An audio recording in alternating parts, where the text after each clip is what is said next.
Hi girls. Today I'm reading Whatever After, chapter 11. Chapter 11 is titled This is Not a Buffet. The next morning I wake up to find prints on my stomach and Jonah's foot in my nose. Gross! At least he'd had the sense to take off his soccer cleats the night before. Talk about ouch. I sit up, moving Prince off my stomach. He lets out a snore, and Jonah wakes up, startled. I blink and gaze out at the hazy morning light. How did you sleep? I ask Rapunzel, who's in the front seat, examining the ends of her hair with a sad look on her face. She shakes her head. I didn't. How come? I don't know, she says. I'm not used to sleeping outside or without a pillow. That didn't stop me, Jonah says. Rapunzel yawns. I need something to eat. Jonah stretches his arms above his head. Banana? Onion? She sighs. Again? That's all we have, I tell her. Fry might have kept me prisoner in the tower, but at least she was a good cook. All the food was really flavorful. She made great herb soups. My stomach growls. I love some soup, or anything but a banana and an onion. But I eat one of each, as does Jonah. We need our strength for the day. Then Rapunzel starts driving again. It takes us about half an hour to get to Spellington Lane. How are we going to figure out which one is Rapunzel's parents' house? Jonah asks as we turn onto the street. And how are we not going to get seen by Frau Gothel? Rapunzel asks. Oh, yeah, I forgot about the fact that Frau lives here too. Even if she's not really a witch, she's still scary.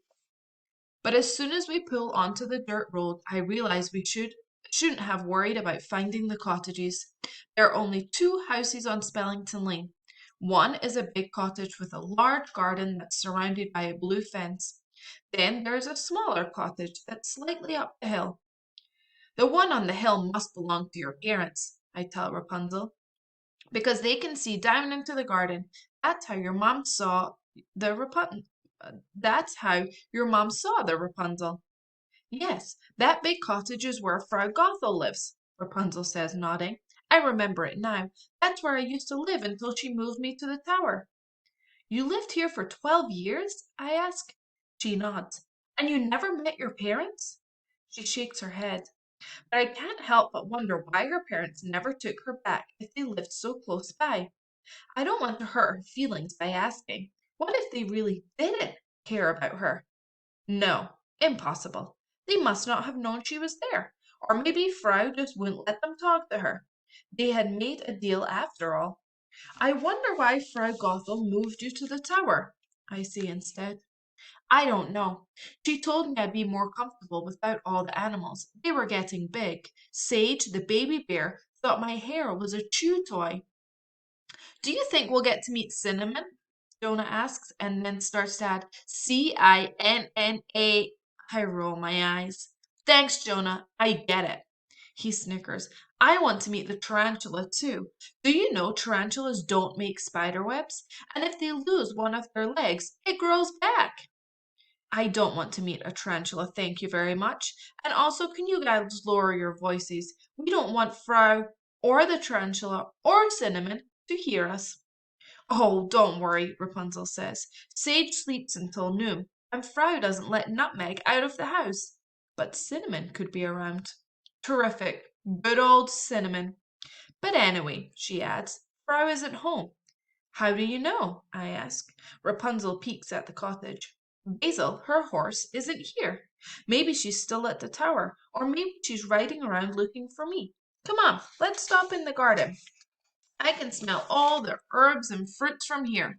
I used to eat them all the time when I was younger. Yummy! I hesitate. I don't think that's a good idea. Wasn't that how Rapunzel's dad got into this mess to begin with?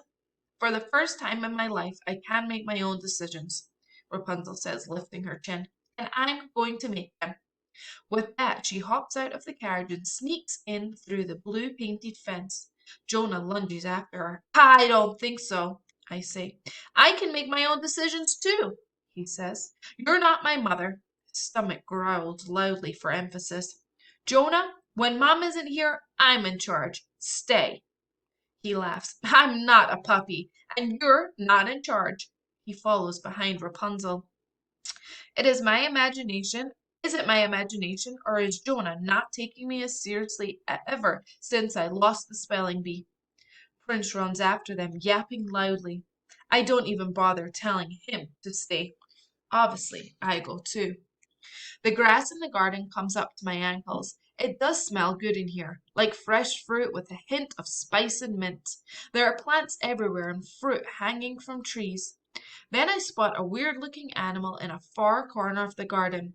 It looks like a little pig that has high ears and a really long nose. Cinnamon, that's aardvark, Jonah calls out. Prince barks and starts towards the aardvark, but I grab my puppy and hold him tight. We do not need to attract any animal's attention, especially one whose names I cannot spell. Don't worry, Rapunzel says, munching on a berry. Cinnamon is harmless. He won't bother us. I'm going to go over in a sec and say hello, Jonah says, his mouth full. Wait a second. Jonah! I holler. What's in your mouth? Are you eating a berry? Huh? He asks. Are you chewing on something? He shrugs. I'm still hungry. Please tell me you're munching on a banana or an onion and not something random from this garden. He nods. Jonah, tell me the truth. He shakes his head. Was that not a good idea? No, it was not. I'm so angry. I let Prince drop from my arms. It is at least what Rapunzel is eating, I ask, nodding toward the red berries in Rapunzel's hand. Jonah shakes his head again, looking guilty. Spit it out! Spit it out! I yell. Jonah spits out what looks like a green leaf onto the ground. Okay, but Rapunzel said she ate stuff from here all the time. She probably knows what was safe and what wasn't. Do you know what's safe and what isn't? No, he says sheepishly. Was that the only piece you ate? No, he admits. I tried a few things. This isn't a buffet! I shriek. I look down to catch Prince munching on something too. I try to take it out of his mouth, but it's too late. Prince swallows whatever he was eating and lets out a satisfied bark. Great. I'm sorry, Jonah is saying. They tasted good. Poison can taste good too, I argue. How do you know? Have you ever eaten poison? Obviously not, Jonah. I'm here, aren't I? Sometimes I can't help but wonder how we're even related. Show me which ones you ate. He points to 3 of the plants. Jonah, we've been here 5 minutes. How did you eat so much? I was just nibbling, he grumbles. One of them looks like a cherry, one looks like a blue grape, and the other one looks like a little green leaf. What do you think? I ask Rapunzel. I don't know about the cherry or the blue grape, but that clover leaf is in my soup all the time. I'm sure you'll be fine, she tells Jonah, patting his shoulder. So nothing bad has ever happened after someone ate this stuff? I press her. She pales. There was this one time with Pepper the parrot. What happened to Pepper? I ask, my heart pounding. Did he die? Tell me he didn't die. He didn't die. He got really big. Big? I swallow the lump in my throat. Yes, ginormous. He ate something from the garden and he grew to my size. But Rapunzel, I cry, you said Frau never did any magic. I didn't realize it was magic. I just thought it was a growth spurt or something. Does this mean Frau is a witch? I think it's a definite possibility, I say. Maybe she gets her power from the herbs. Rapunzel gasps. But I left the tower. My teeth could have fallen out. My teeth could still fall out. Maybe, I admit. But she can't fly. She used a ladder to get up to the tower. Maybe her herbs aren't all powerful. Maybe she can only do some stuff, like enlarge animals. I'd love to be your size, Jonah says to Rapunzel. That would be so cool. Jonah, if a bird became my size, then you would become the size of a house, Rapunzel explains to him. Even cooler. Not cool, I shout. Where would you live? None of your clothes would fit. You'd be too big to sleep in your bed. What if you couldn't fit in the mirror or whatever takes you back to Smithville? What then? He blinks. That's not so cool.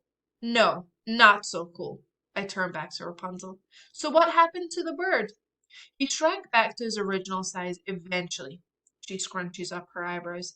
I don't remember how. Now, don't eat anything else, Jonah, I warn. Do you hear me? Nothing else. Okay, okay, he says, but I'm taking some of the blue grapes for the road. Can we go to my parents' house now? Rapunzel asks before I can yell at Jonah. I'd like to meet them before my teeth fall out. You're the one who wanted to make a pit stop in the garden, I grumble. Hurriedly, Rapunzel and I climb over the blue fence. Jonah follows me with Prince in his arms. Silently, we march up the hill to Rapunzel's parents' house. Rapunzel lifts her hand to knock on the door. Her arm is shaky. Do I look okay? She whispers, tugging on her hair. Her hair is even worse than before, now that she spent all the night in a carriage. You look great, I lie. She needs all the confidence she can get. Do you think they'll recognize me? She squeaks. You probably look pretty different than you did when you were a baby, Jonah says. Maybe you look like your mom when she was your age, I say. Everyone looks like my mom when she was my. Everybody says I look like my mom when she was my age. Rapunzel knocks twice on the door. Prince barks. No one answers. Abby, Jonah says. What, Jonah? We're kind of busy here. Prince is blue. Huh? Should I knock again? Rapunzel asks. Yes, of course, Jonah. What did you say? I ask without looking at him. Prince is blue. Blue as in sad? I ask. Rapunzel knocks again. Prince barks again. Still no answer. No, Jonah says. Blue as in the color blue. I swivel my head to look at Prince. Jonah's right. My dog is no longer brown. He is now blue. I look at Jonah. My brother is blue too. Uh-oh, I wonder what will happen. Chapter 12 is titled Knock Knock.